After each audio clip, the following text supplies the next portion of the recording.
And here we go, another episode of the RR Show. My name is Vince, and we're going to be having some fun diving into r/confessions. Haven't been there in a while. Oh, don't you love r/malicious compliance? And then the subreddit that keeps on giving all year long, Clark. We've got r/neighbors from hell. Lots of fun to be had on this episode of the RR Show, which begins right now.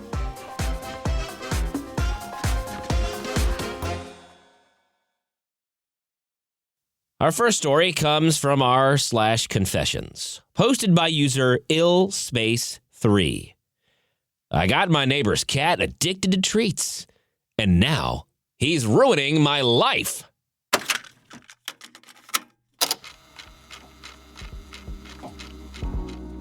A few months ago, my neighbor's cat, Mr. Pickles, started hanging around my porch. I love animals, and he seemed friendly, so I gave him a few treats. Big mistake. This cat is now obsessed with me. At first, it was cute. He'd meow at my door. I'd give him a couple of treats, he'd wander off. But then, he started showing up every day, demanding more. If I ignored him, he'd sit outside my window and scream, and I mean scream. It sounds like a toddler being sacrificed. I tried to cut him off, but this little menace is relentless. He'd learned my schedule. He waits for me when I get home. If I take too long, he'll start knocking things over on my porch, my plants, my shoes, even my mailbox. My neighbor has no idea I caused this, and he keeps complaining that Mr. Pickles has been getting weird lately. The worst part? He started breaking into my house. I left a window cracked last week, and I woke up to him standing on my chest, staring at me. I panicked and gave him treats just to make him leave. I rewarded the behavior. I have created a monster. I don't know how to fix this. Do I confess to my neighbor? Do I go cold turkey and risk my house being destroyed? I've made an enemy out of a cat, and I'm pretty sure he's winning. Please help. And now an update to that story titled, "The Cat I Addicted to Treats Has Started a Gang." I thought Mr. Pickles was bad on his own, but now he's got backup. After his bathroom break-in, I caved and started giving him treats again, just to keep the peace.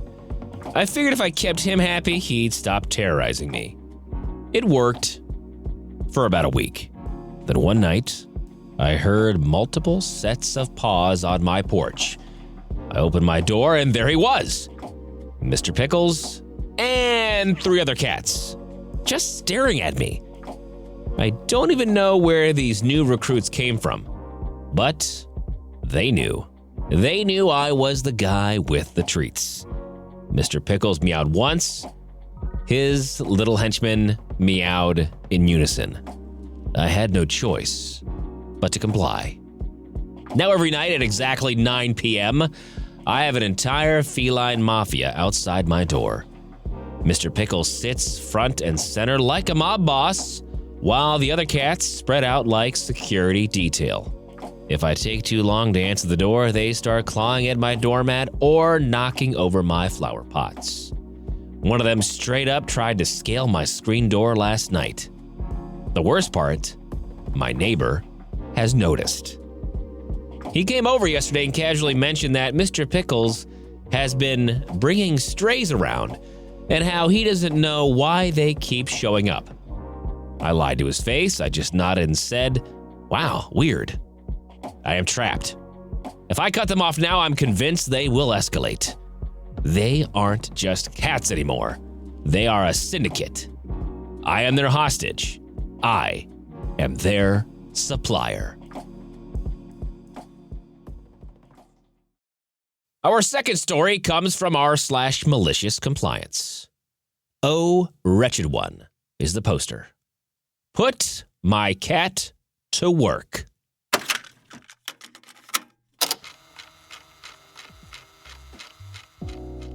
I got fired from a sales job by a supervisor who was systematically eliminating everyone and hiring in her sorority sisters.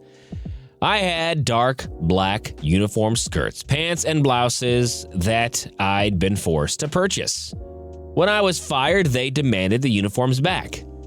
I offered to keep the skirts and blouses that cost up to what I'd paid to date, a couple of $100 worth. But they said no, demanded all the items back, and refused to give me a refund. They did say I could gather it all and bring it to them a couple of days later. After thoroughly reading my contract, I confirmed I was only required to bring them back undamaged. It didn't say they had to be clean. So when I got home, I poured everything in a big pile and called my cat over. She was a long-haired cat who coated everything I owned in white fluff.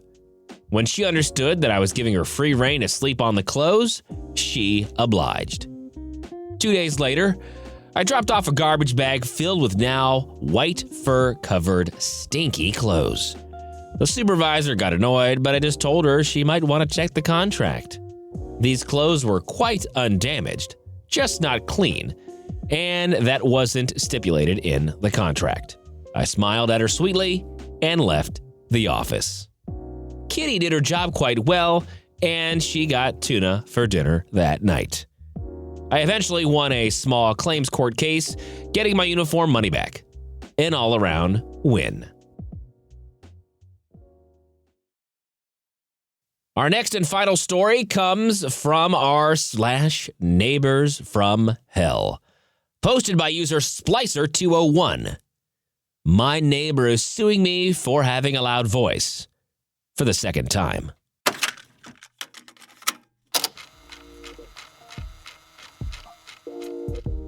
So a few years ago, I moved into a rental. There was a rental crisis going on at the time, and it was the only property I was approved for out of the hundreds I applied for.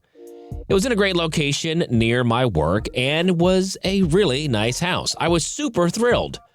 The real estate passed on an email from the landlord basically welcoming me to the house. Here's the best local cafe, here's how the dishwasher works. Oh, by the way, the neighbor is notorious for calling the council.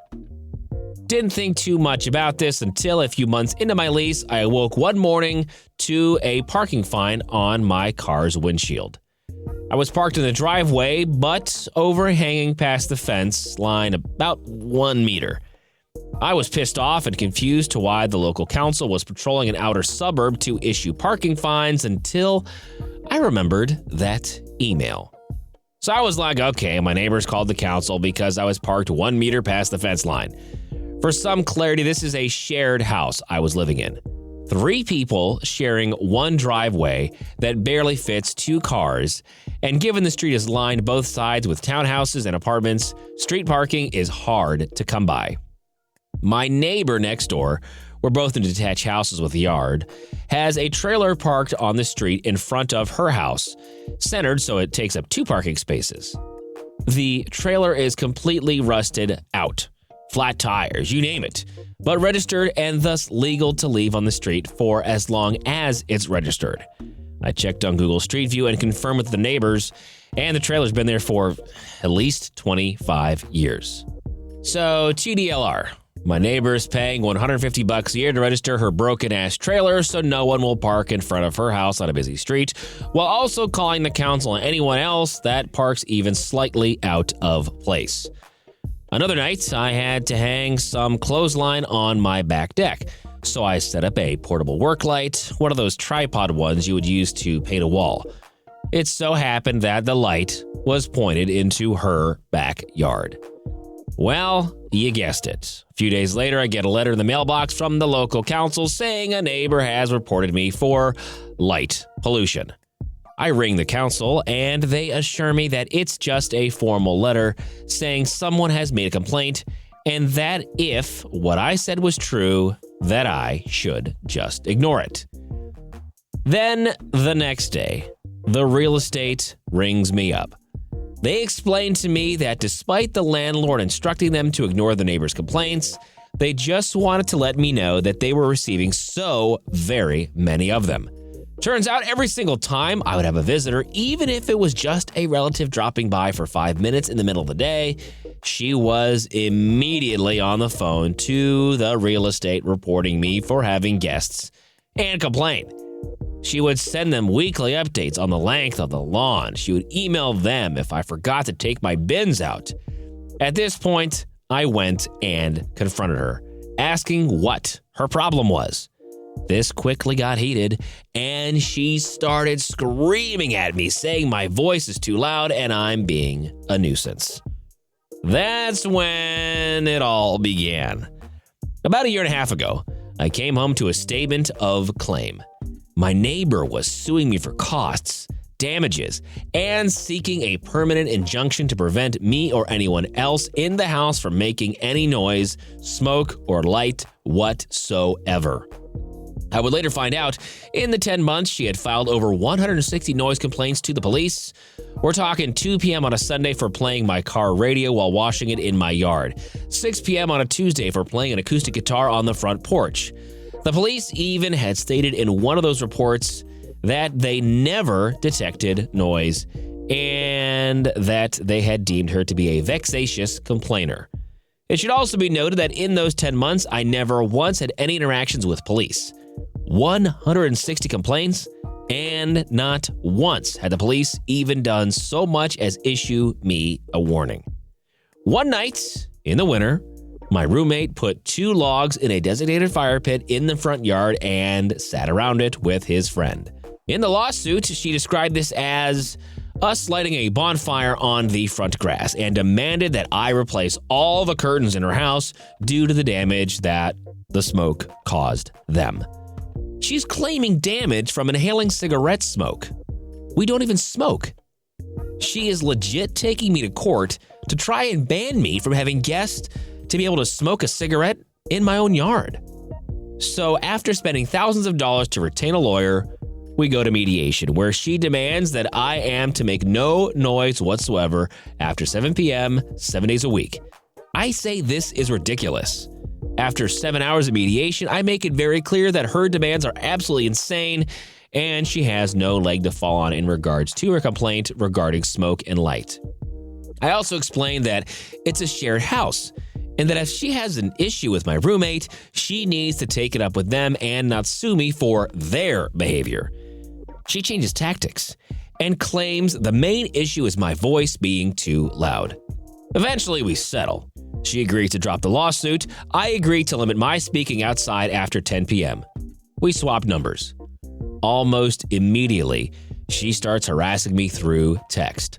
7 p.m. and I'm inside cooking dinner in the kitchen, talking to my roommate, and she's texting me telling me to be quiet. Again, we're in separate, detached houses. She basically ignores the mediation and starts harassing us for making reasonable and expected levels of noise at all hours of the day or night. Can't have people around. She calls cops on me for having a phone call with my mother on the back deck on Mother's Day. I block her number, understanding there's no compromising with crazy. One Saturday night, we have a few guests around. I'm sitting in my lounge room watching TV and notice there are a few police standing on the footpath, shining torches into my yard. I go outside to see if everything's all right. The police explain they're here about a noise complaint, but they're literally standing on the footpath and cannot detect any unreasonable noise. They look extremely frustrated. At this moment, the neighbor comes outside and starts screaming at the police, telling them to do their jobs and arrest me for being a nuisance. The cops roll their eyes, go over to confront her. I go back inside. A year goes by, another lawsuit, this time in the district court. This time, I am fighting it. There will be no mediation. There will be no compromising. I've gone through the dates she's indicated on the lawsuit. I swear one of the nights is because I was playing a game of Uno in my bedroom with 2 others between 6 p.m. and 9 p.m. on a Saturday night.